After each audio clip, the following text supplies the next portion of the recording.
Gangs, prostitution, guns. It's like alcohol and substance abuse. Poverty. Breakdown of the family. There's nothing else for kids. Most of the house is boarded up. Stuck on social services. Or it's hard to get ahead.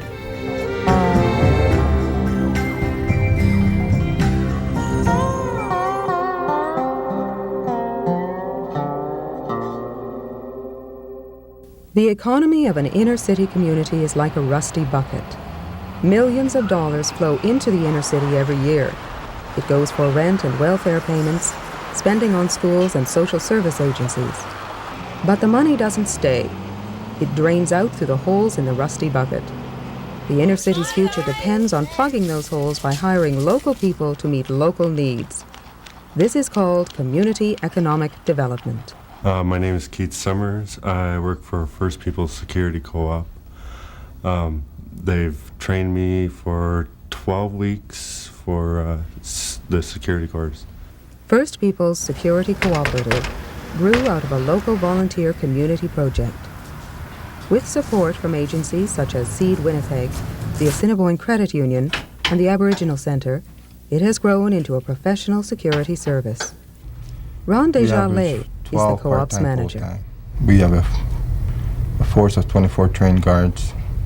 We work in the inner city, the north end, and we do the usual contract out of town like concerts and the reserves.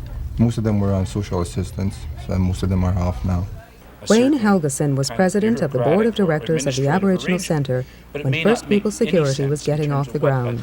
They come with a different approach. I mean, I think that's why we use them at all of our events, is because they seem to be able to handle things a lot better than external types of security mechanisms. And so we both benefit. They benefit by obviously getting some employment. And these developments build on each other. When Keith Summers started working for First Peoples, he was living in a small inner-city apartment. It's not a civil place for a little girl to grow up in. That's why I had moved out of that apartment block. One of the places that Keith provided security to was Payuk Intertribal Co-op. It is an inner-city apartment building owned by the people who live there. I noticed all the people that were coming in weren't under the influence.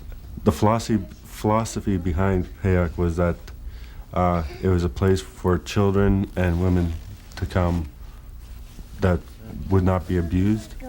So that's the reason why I picked this place. Keith is now a member of the co-op's board of directors. Keith and First Peoples have helped to plug the inner city's rusty bucket in a number of spots. He's working. Inner city agencies that use First Peoples Security know that the money they spend on security will stay in the inner city. And when Keith makes his monthly co-op housing payments, that money stays in the inner city as well. This is a great place. If you need some assistance, you feel stressed out, why don't you go over there? The kids can play in the play area. You can just have a coffee, get a little respite.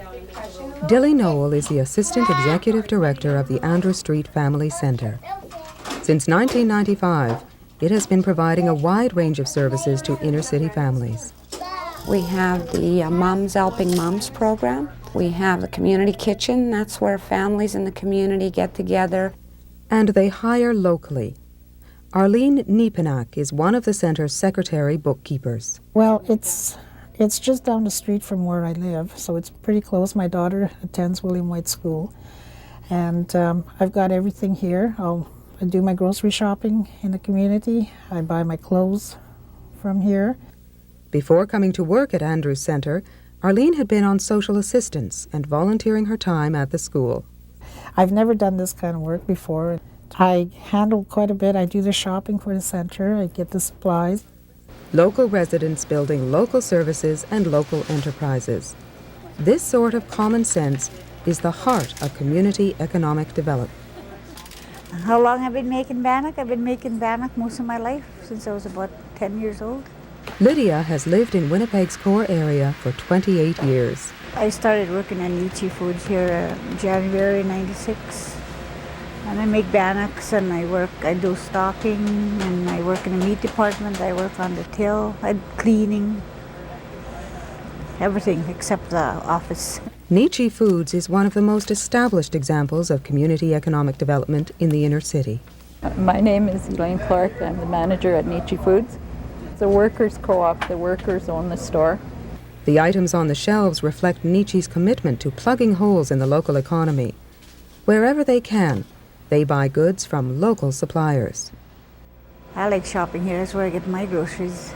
It's very important for our community, for people to come around and shop. Monday stays here, yes. Social service agencies which do business in the inner city have played a positive role in supporting local initiatives. Tom Keane is the executive director of the Mount Carmel Clinic. Right now, our Ann Ross Day Nursery provides food services to the children attending the Ann Ross Day Nursery, so they purchase from Nietzsche. Our maintenance supervisor, he's done an analysis of the quality and availability, and he's determined that Nietzsche is competitive. Mount Carmel isn't the only agency which has risen to this challenge. Lasha Schweluk is the chairperson for the Northwest Child and Family Services Council. Well, we purchase food because there are children that we take into care for a short period of time that are housed, unfortunately, in hotels or in our homes that we have set aside for children. We feel that by funding or buying products in our own community, from a store in our own community, we're supporting that community. And in Nietzsche, in this case, we're supporting them to be able to hire people in the community to be employed. It takes a conscious effort to switch to a community economic development model. We have to work at being a little bit more proactive in employing the assets we do have within our own community. There are many ways that organizations and individuals can stop the flow of resources from the inner city. They range from purchasing from local businesses and hiring local people to more ambitious efforts to help establish new inner city enterprises. We can plug the holes in the rusty bucket. It's up to all of us. I know there's great strengths in this community, and they just have to have the opportunities to build on those strengths.